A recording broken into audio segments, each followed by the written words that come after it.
Hello, thank you again for joining us in this episode of how to prepare Moroccan couscous the traditional way.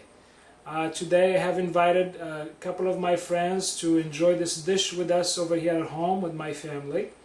We're gonna prepare the couscous together. We'll be showing you how to steam the couscous grains the Moroccan way, the proper way. Well, there is no proper way, but we're gonna use it the traditional way, using some aged butter called smen with a little bit of olive oil. We're also gonna show you how to prepare the couscous stew, vegetable and meat if you want. You can have it just a vegetarian dish if you prefer. Either way, I hope you will enjoy this episode with us. I will do my best to go into details on how to prepare, and it's a very easy process. You will just have to get to it. I went this morning to the local farmers market, and we get some fresh vegetables and some leg of lamb from our local halal store. So I hope you will enjoy it. Okay. Okay, here are the ingredients for our couscous today. I went this morning, it's Saturday morning, I went to the local farmers market and I get some vegetables from there. Some of them are the main ingredient of the traditional couscous. They usually call it the 7 vegetable dish. It doesn't have to be necessarily 7, but you definitely want to have a variety of colors and texture types of vegetables. So over here I get some zucchini, green zucchini, and I get some carrot, preferably some large ones so we can cut them in half. Those are one of the main ingredients of the traditional couscous, as well as some pumpkin, or they call it, I think, butternut squash, pumpkin. We got some onions. We have some green squash as well, some green pumpkin right here. Those are very nice. We get some sweet potatoes, turnips. Turnips add really distinctive flavor to your couscous broth, to your couscous vegetable stew. It's going to be awesome. I also get some sweet green pepper.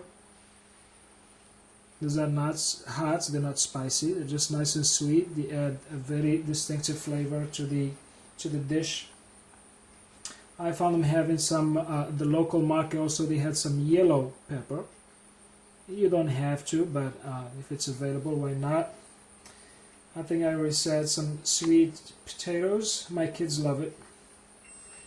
I also have 1 tomato that I put in there, some cilantro, and of course some onions. Okay, that should be enough. For the other ingredient, of course, we need some spices. We have over here from Zamori Spices, we get the Moroccan CousCous spice blend. If you don't have it, of course, you can just mix a little bit of black pepper, salt, coriander, cumin, turmeric, paprika, and you're ready to go.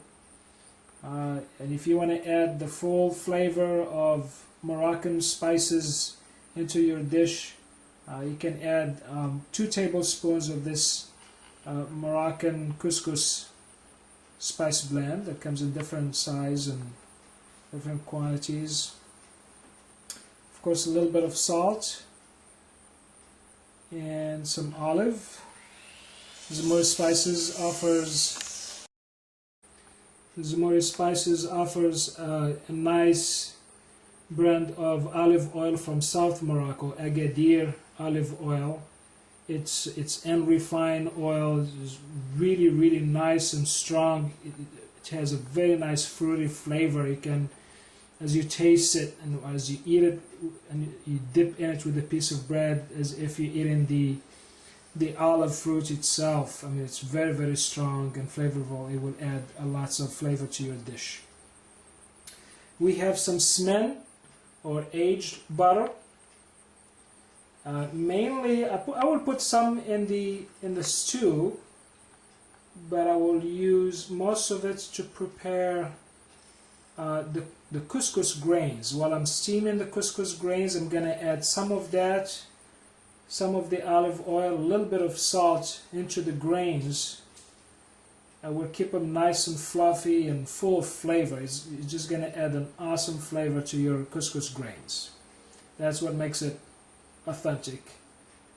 That flavor you only find it in homes of Moroccan cooking.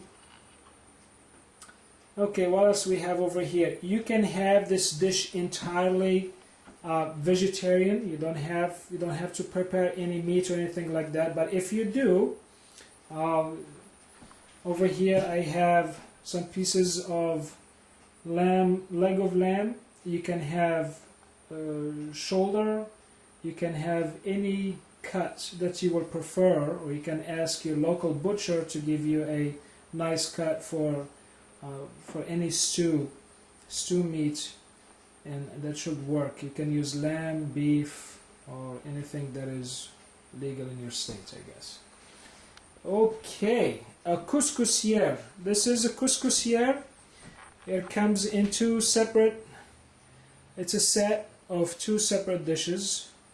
The top one is perforated dish. It looks like a vegetable steamer, which you can use. You can use a vegetable steamer to steam your couscous, as long as the bottom does not touch the water where it's being steamed.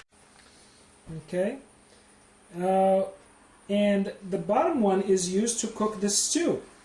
Now you do not have to use, if you don't have a couscousière, you can steam the couscous separately in a vegetable steamer, and you can cook the vegetable broth, the vegetable stew in a different casserole. You can use any different casserole that you have in your kitchen. It should work. So there's no magic into it, except this is a nice traditional Moroccan cookware, the couscousière. It's very convenient. You put the stew, the bottom, and the evaporation, the steam that is coming from the couscous broth will go into your couscous grains, and it will steam it. Okay, but at the same time it will give it some of the flavor that exists in the stew. That's one of the pluses that you will get with this set, instead of cooking or steaming the couscous separately from the stew. Okay, so let's start working, and we'll go ahead and I guess we'll start with the stew meat, with the vegetable stew first. Then I'll show you how to prepare your couscous grains.